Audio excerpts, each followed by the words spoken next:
Alright, so I wanted to share just a little bit about my struggles with learning the neck and making sense of music and having to learn these little bits of information.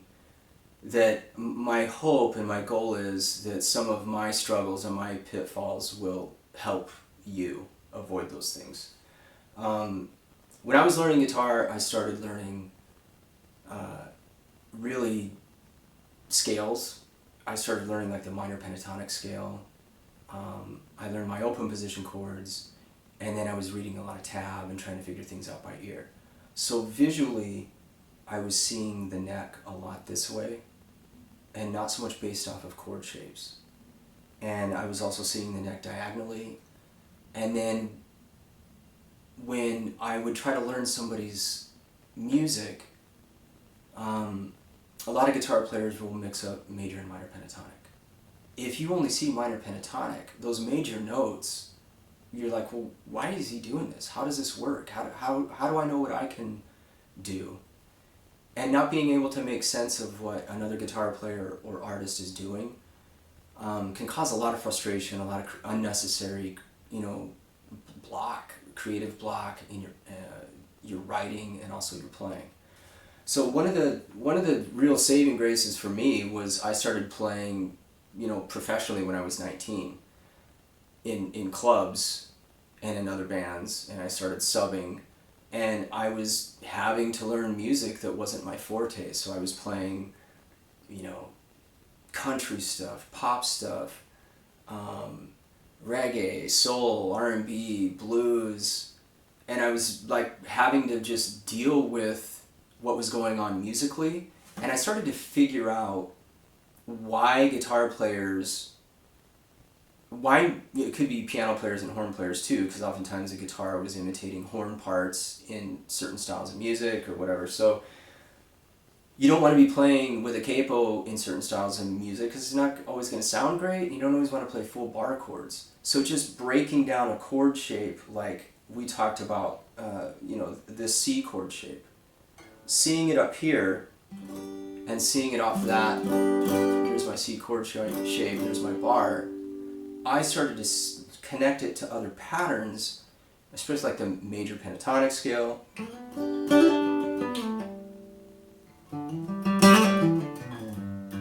I started to be able to move because I had a mile marker system. I had a map of the neck where I was connecting these, not just patterns, but chord shapes. And when I would learn somebody's lick, I could see why they were doing that right there. And when I was playing styles of music that just required stuff like,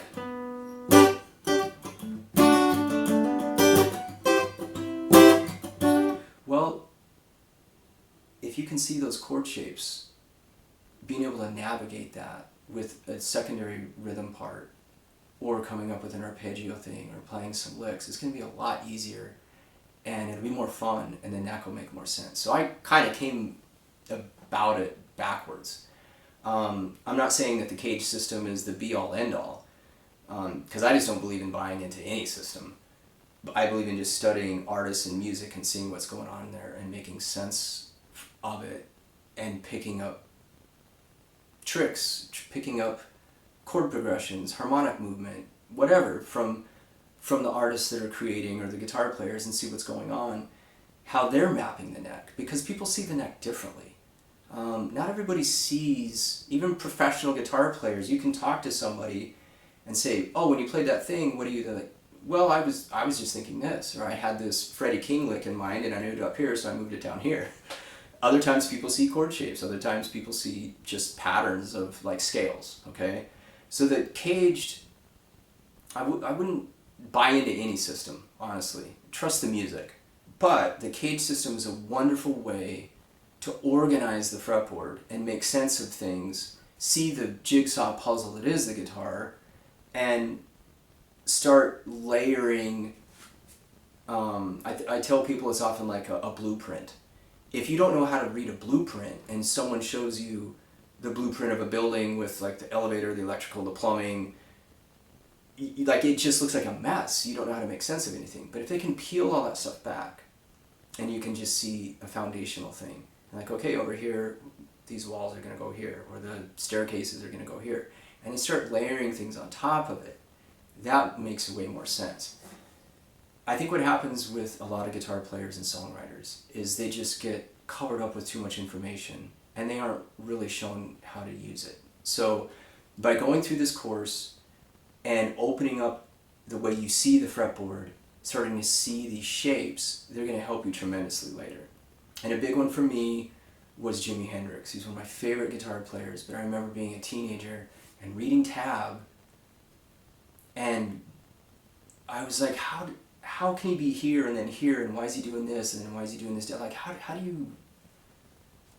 It just felt so random, but it was so good, and I was so attracted to it. I would learn these parts, and I would memorize them, and I could play with the recording, and my ear got better, but I didn't know how it related to chord scales and why he was making the choices he made over particular chords and not others, how he was moving around the neck so effortlessly. So this system is a really great foundation to get yourself going on understanding the guitar neck, playing with others, and just feeling more confident and have more self-esteem about your musicianship and your skills on guitar. So have fun with it, take your time, and I'll see you again soon.